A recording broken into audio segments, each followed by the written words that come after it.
Thank you so much for inviting me to come speak on this topic. I am coming to you from the lands of the indigenous Oceti Sakowin, or most in particular the Ogallala Lakota. Uh, um, and of course, the Black Hills were very, very sacred to the Lakota. And so, again, recognize their initial inhabitation of the lands here in Rapid City and the Black Hills. So I want to talk to you all today about a subject that that is near and dear to my heart. I got involved with this about 10 years ago, and realizing that the field is not very inclusive at all. And the field is actually quite a barrier to a number of individuals who seek to pursue a career in the geosciences.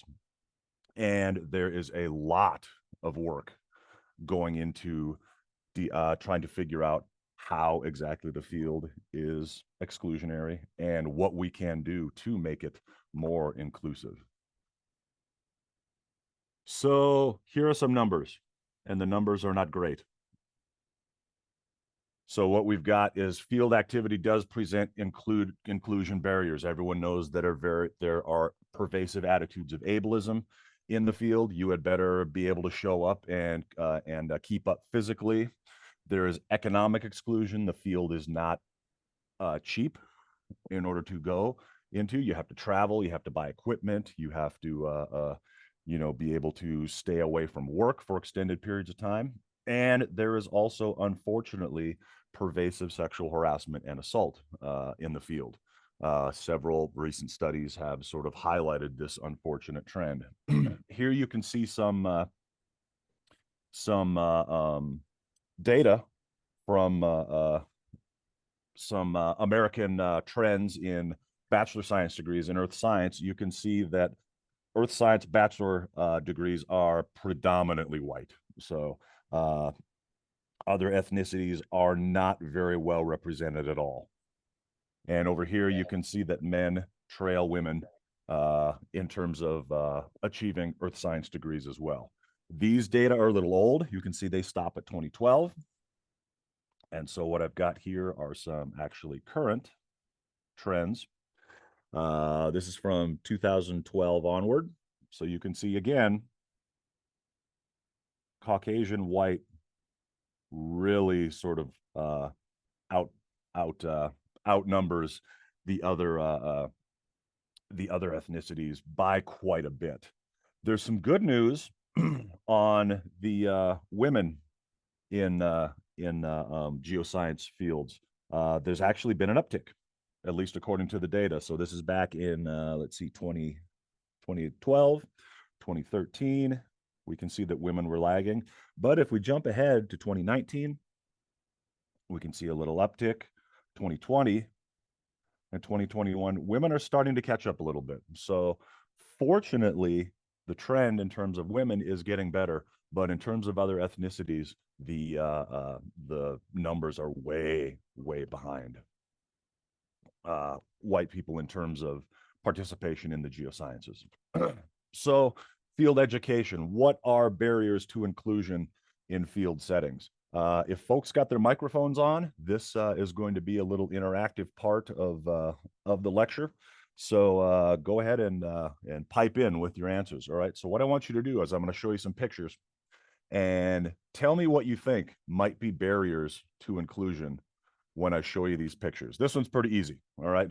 This is a trail in Badlands National Park here. So what do you think are some barriers to inclusion in this particular field setting? Physical ability. You got a big one. Yep, physical ability. All right. So if you are not physically able to walk up this log ladder, this staircase, you're pretty much out of luck. All right. You are out of luck. Okay. You are not getting to the top of this ridge line here. And indeed, the paleontological survey that I conducted here, you had to get to the top of this ridge to get up to do the survey. So if you can't get up there, you're out of luck. All right. How about this picture here? What can you think of might be some barriers presented in this picture? This one's a little tougher. Maybe dexterity or not being able to see close. That's a good one. Some dexterity. You might have to have some manual dexterity, or you might have to be able to see the fossils that are here. Who is present in this photo? Who do we have present in this photo?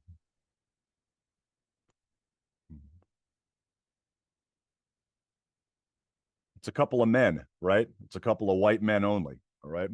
So there's not adequate representation in this photo of other groups. There's no women in this photo. There's no other ethnicities in this photo. So this is showing a side of paleontology that is really sort of white male dominated. How about this one here? What could you see here?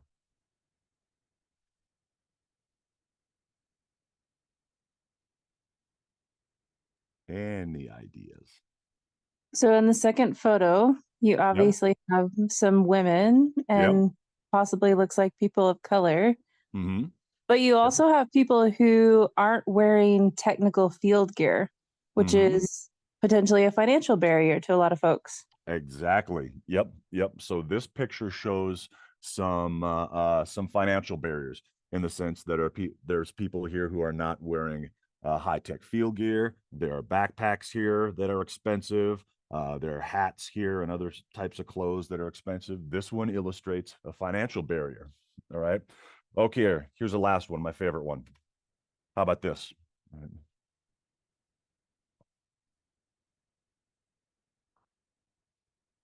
Any idea how this could be exclusionary?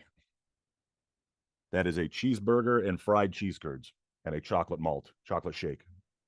As someone who worked in Newfoundland, I know that if you were a vegetarian, it was incredibly difficult to do field work.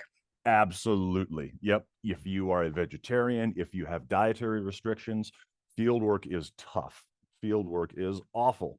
And a lot of times, not only are you in remote locations that don't have access to special dietary needs, but you are in parts of the country that are not really friendly towards special dietary needs. All right. So again, these things pop up again and again and again in terms of barriers to field settings.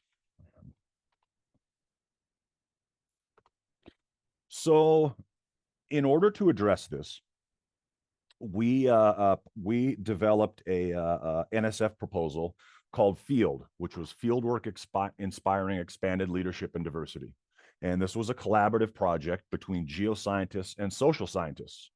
And the first phase of this project was to have social scientists go out and observe us geologists in our natural habitat, right? So Dr. Julie Posselt from USC and Dr. Anne-Marie Nunez from Ohio State, they spent several dozen hours out with field camps doing their ethnographic social science observations, and they came up with some amazing observations that were really right on the money. So they were really great, and they're outlined in this paper that they just produced in 2022, I believe, in 2022. Just amazing findings, and so it's really important to summarize these findings because they're just amazing. They really came up with three main themes with regard to fieldwork. The first thing they came up with was that fieldwork is incredibly transformative to students. It can be a major impactful experience for the student's education because it puts everything in perspective, and you are also literally part of the system that you are studying. You are literally out there in the field, touching the rocks with your feet on the rocks, with your hands on the rocks, working within the system. You are subject to the same natural pressures, heat, wind, erosion that the rocks are. So it is an absolutely transformative experience. Unfortunately, the same factors that make it a transformative experience are also the factors that make it exclusionary. And they summarized the exclusionary nature of the field based on three main factors. The first is that erosion of boundaries encourages informality and togetherness. There are several ways in the field in which boundaries become eroded. Time boundaries become eroded. You don't have a normal 9-to-5 workday. Spatial boundaries become eroded. You're all living together 24/7. The boundary between instructor and student becomes a little blurry because, again, you're with each other all the time. So these boundaries eroding can encourage informality and togetherness if you're able to keep up with the group norms. If you're not, you've got problems. The challenging conditions reinforce toughness. Now, the challenging conditions require you to sort of step up physically and mentally and put yourself into sort of what is often termed a field mode or a field mentality. And this reinforces traditional definitions of toughness. But again, if you can't keep up, if you don't meet these official definitions of toughness, you're very quickly marginalized. And then the field legitimizes alcohol use, which again has some pros and cons, but the overall theme of legitimizing alcohol use is that alcohol use exacerbates these other two issues. And so we'll go over a few examples of how these things work in the next few slides.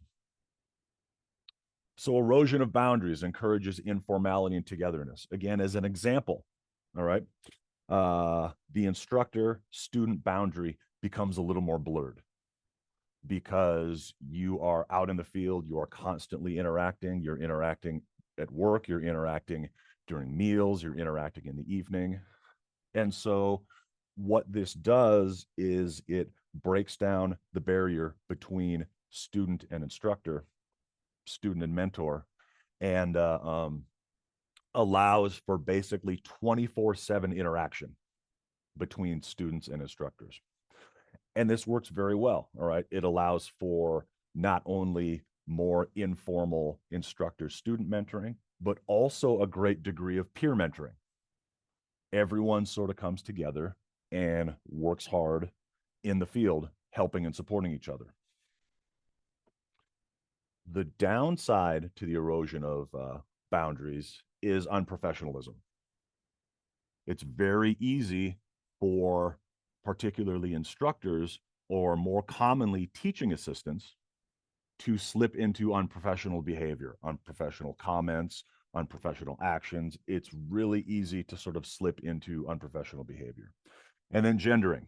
Gendering is a big thing in the sense that, okay, when we are making groups, because it's informal, let's let you choose your groups. Well, in that case, what happens is the women choose to work together and the men choose to work together.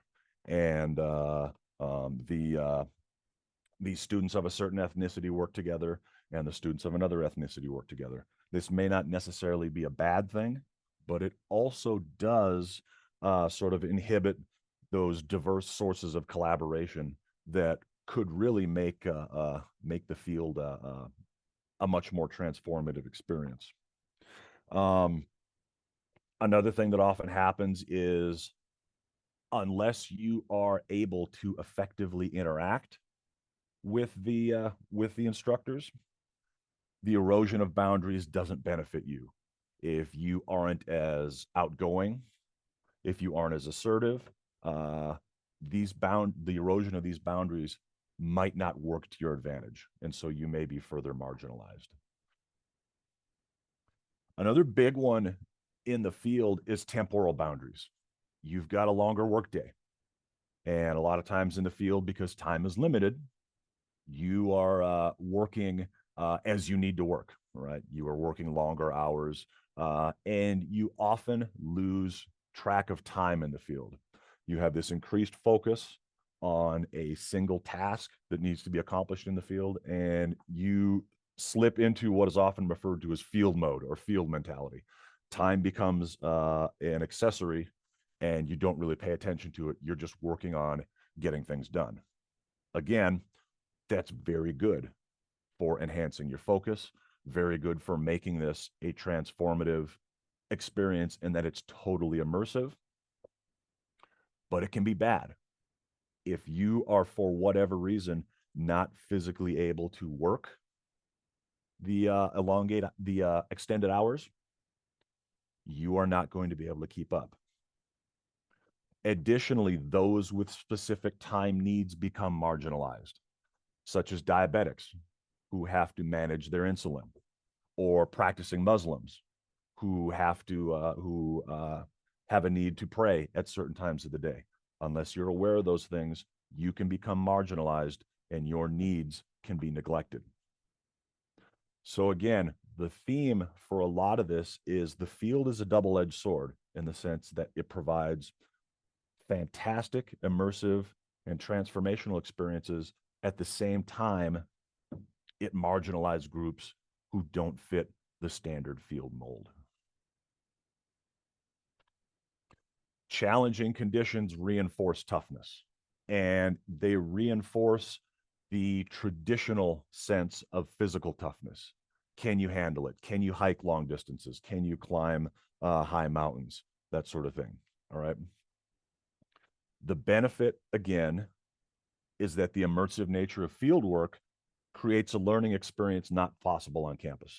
We have all been out in the field. We know how intense it can be, and we know that you have to physically and mentally devote yourself to the work while you're out there. And that immersive nature, where you're literally a part of the system that you are studying, creates an absolutely fantastic environment. But that these challenging conditions reinforcing toughness privileges men and the able-bodied. That's not to say that women or the disabled can't keep up in certain ways, but this privileges the able-bodied. And it's not just in a sense that, okay, you need to be able to physically get up to the key outcrop that we are getting to. One of the stories that's told in the Pasel and Nunez paper is about how for one of the field camps, the group photo was taken at the top of a mountain. And if you couldn't get to the top of the mountain, you weren't in the group photo. You were literally excluded from the exemplar experience of the group. And so again, if you are not able to keep up, you are excluded. Now, there are a number of different ways in which people sort of mitigated these effects. For example, there was a group of women at one of the field camps who basically embraced it and woke up early and went on a run before they went in the field camps. Went out and did the field work. I've been doing this for 30 years. You're not going to catch me going for a 5-mile run before I go out and do field work, but to each their own. Among undergraduates, what often happened is because of the tough conditions, they developed a pretty tight support network. All right, they developed a tight network of encouragement to help encourage others to try and keep up and push themselves a little bit. But again, you can only push yourself if your body is able to do that. If not, you are going to be marginalized. And then finally, we all know, I assume it's pretty similar in Canada in that alcohol use is kind of an inherent part of geoscience culture, particularly in the field. Us geologists love our beer. We love our alcohol, all right?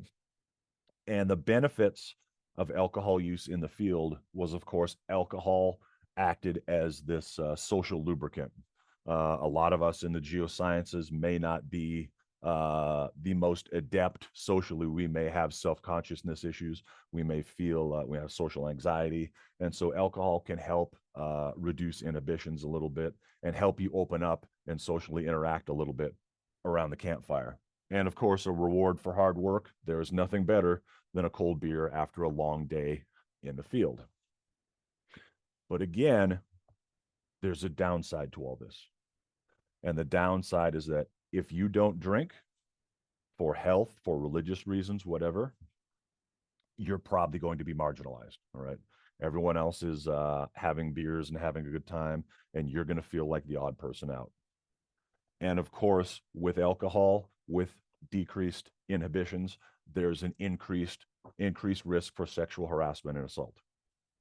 Not to mention alcohol is going to exacerbate the other issues that we sorry about that, that we encounter in the field. So there was so many other observations, and I can get you all the citation for that paper if you're interested. It's worth a read. Our social scientists did an amazing job. They came up with so many excellent observations. One of my favorite observations that they talked about in this, I don't know if they mentioned it in the paper, but they mentioned it to us. They coined the term van tribalism, which was basically how students who consistently ride in vans in fieldwork become cohesive little groups. And so this van is a tight little tribe. This van is a tight little tribe. And I thought that was the most amazing term I have ever heard. So accurate, so true, van tribalism. Yep. So after the social scientists were completed with their work, we put together a workshop. We spent a year developing a 3-day workshop that was held up at the Colorado State University Mountain Campus, way up in the mountains above Fort Collins, right?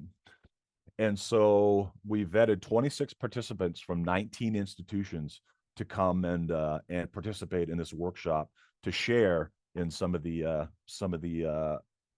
experiences and solutions that we discovered. Here's a breakdown of the demographics, and so you can see that again, even in a workshop dedicated to inclusion in the field, while women did outnumber men, it was predominantly white. We had one American Indian, one Native American, and one Asian American, and a couple of Hispanic individuals. So still predominantly white, right? Even within our little subsampling of the geosciences. The workshop was broken up into 3 days. The first day was an examination of privilege and power, basically how is the field exclusionary? And we helped demonstrate this to the participants. The second was an examination of place and history. How can we incorporate change? One of the big issues we encounter with field geology is cultural inertia. There is a very, very strong and established culture in field geology, and it's tough to change, to the point where when we were recruiting for our workshop, one of our collaborators received an email that literally said, "Since when does field geology become contaminated with issues of inclusion?" There is still that much resistance to these issues out there. And I've still, to this day, hear colleagues say, "I don't understand why it can't just be like the old days where people just can't keep up. Why do we have to provide these accommodations for people in the field?" It is a very strong and ingrained culture. And the third day was formulation of plans. How do we implement change, right?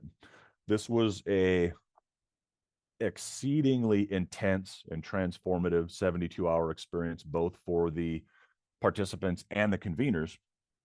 And what I really want to go over is some of the data that we found regarding how people's attitudes changed and how their awareness of the issues changed.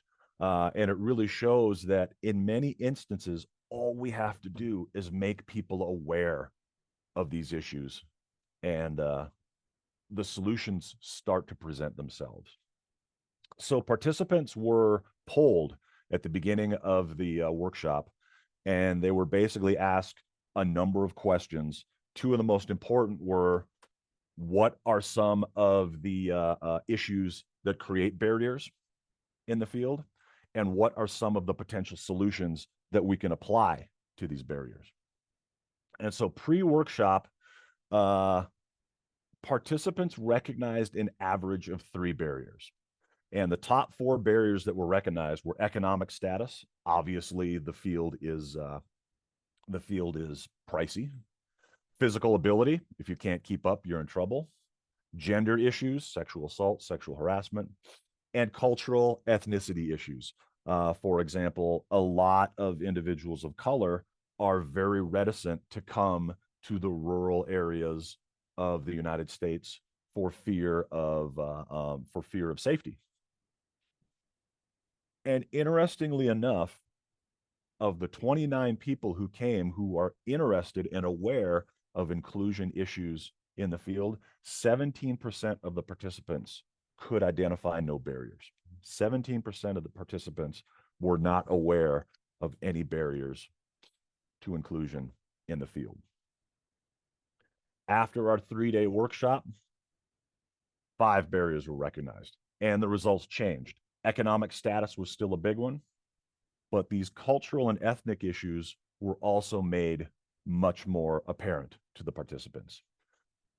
LGBTQ issues became very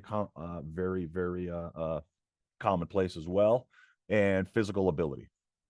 But the key here is that all the participants recognized barriers and became more aware of the broader scope of these barriers.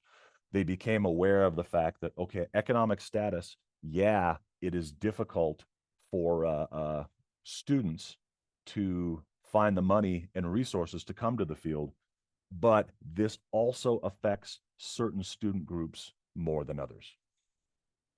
For example, oftentimes students from a rural background make the transition to field activity a little better because they may have grown up familiar with camping and may have, over the course of their childhood and young adulthood, may have gathered up some of the supplies to be able to participate in field activities. So sometimes in this case, students from a rural background may have an advantage over students from a more urban background. The other question we asked them was, what are some of the strategies that you can employ? Before the workshop, an average of 2 strategies were recognized. The first one was obviously an open dialogue. The most common one was, well, let's just communicate. The second most common strategy, well, the second most commonly revealed strategy was, I don't know. I literally have no idea what to, how to implement change. The third was student funding, and the fourth was foster a supportive environment. One of the things you're going to notice about all 4 of these strategies that were proposed before the workshop experience was that they're very vague. They had very general ideas as to effective strategies. There are no specifics. After the workshop, again, an average of 4 strategies were recognized, and the 4 most common were, okay, we need physical accommodations. We need to be able to common those with different physical abilities. We need very, very clear codes of conduct. We need to have the expectations for behavior laid out very, very clearly at the beginning of the camp. Cultural recognition at field sites. We need to recognize both the indigenous landowners at the site, but also the cultural identities of the members of the field party. And bystander intervention was a huge one. I'll talk a little bit about this in a second, but bystander intervention was determined to be really, really effective. And again, participants recognized more and increasingly specific strategies. Within 3 days, we saw a dramatic change in the awareness and potential mitigation efforts of inclusion issues in the field. The most promising results that we got from the workshop was we had a brief bystander intervention training seminar. And this was deemed probably the most useful practical tool presented during the workshop. Anyone who has participated in bystander intervention training, or basically conflict interruption type of training, is aware of the notion that the main goal of this is to basically break up the conflict, break up the interaction, right? And a lot of the underlying philosophy of bystander intervention is get in, interrupt, get out.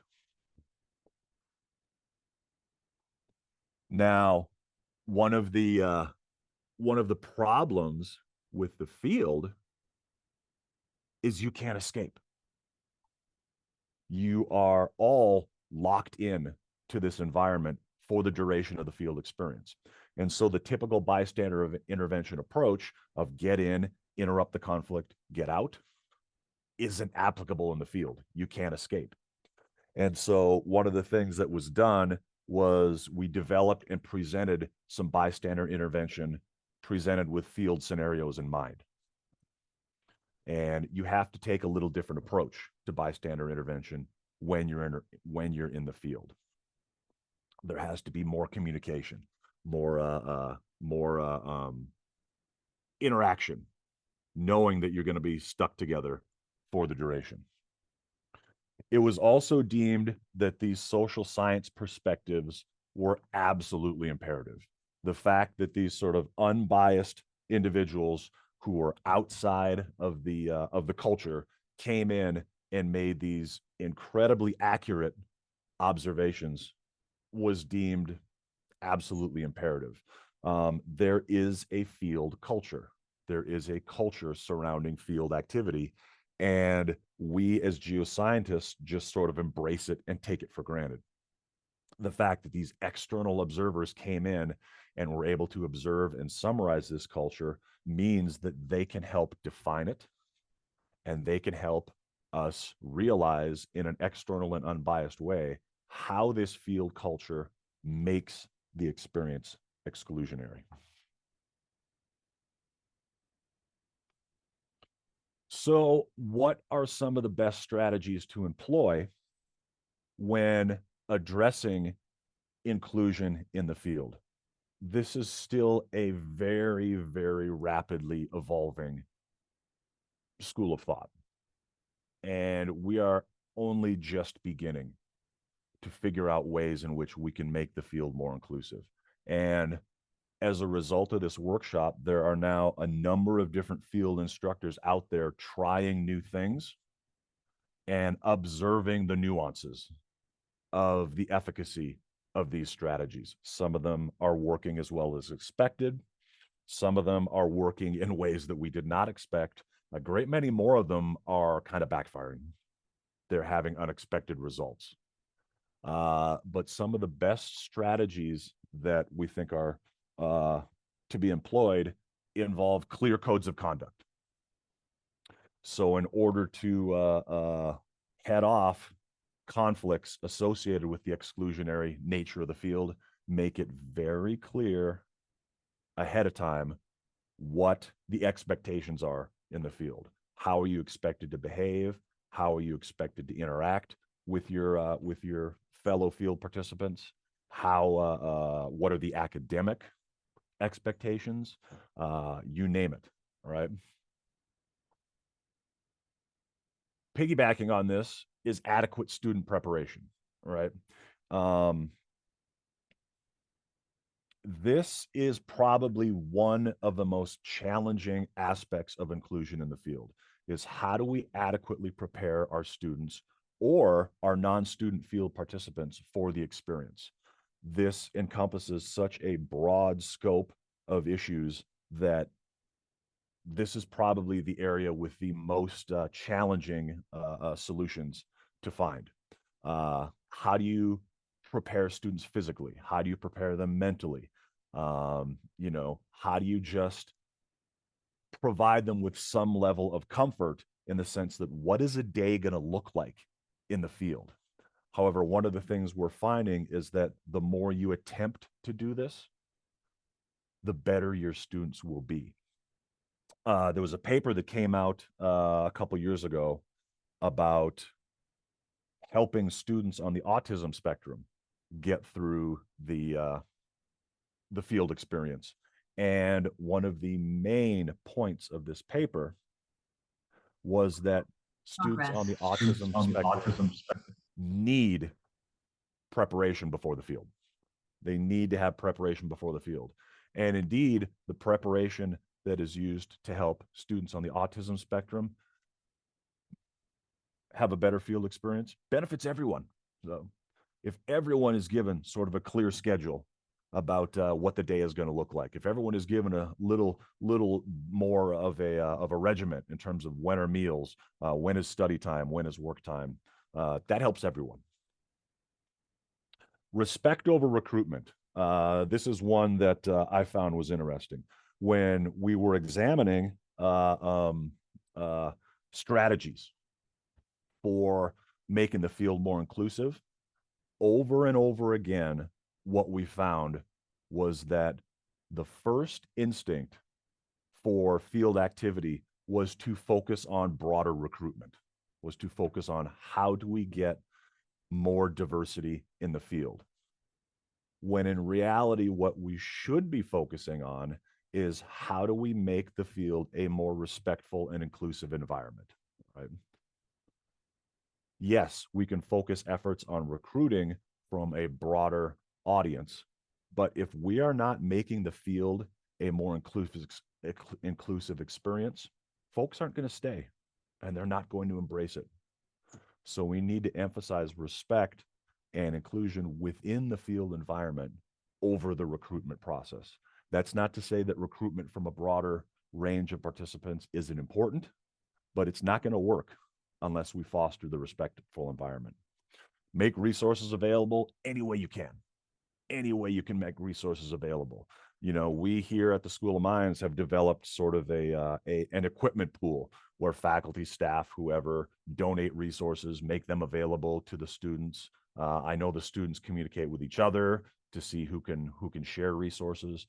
Any way you can make resources available. This includes, camping equipment, cooking equipment, scholarships or fellowships for funding the travel expenses, all of this stuff, right? And the final message is communicate, communicate, communicate, all right? This is the key. We have to communicate, and we cannot settle into a this is how it's always been done mentality. We have to examine this. We have to talk to each other, and we have to listen to everyone. So communicate, communicate, communicate. That is the key. So what does the future hold? This is a brand new sort of field of study, and there is plenty of places where this can go. There are so many issues involved with inclusivity in the field, and there are so many people working on the spectrum of issues that we deal with in terms of helping the disabled in the field, helping women in the field, making a more inclusive environment for LGBTQ individuals in the field. There are so many different tangents that we can go off of from this that it's just a huge area. So we still face numerous and varied issues of exclusion in field activity, and solutions are only going to arise with collaboration and diverse input from those willing to facilitate change. And we need to be inclusive in the change process. This can't just be a bunch of white dudes saying, okay, we need to do this, we need to do this.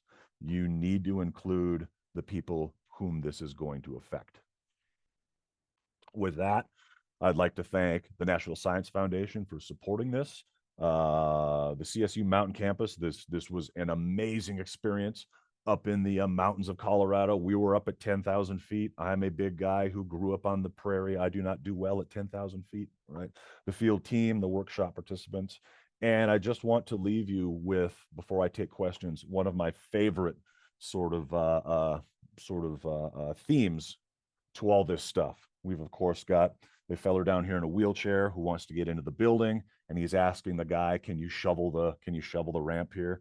And the guy says, no, let me get the stairs first, so these kids can get in. And the guy in the wheelchair says, well, if you shovel the ramp, we can all get in.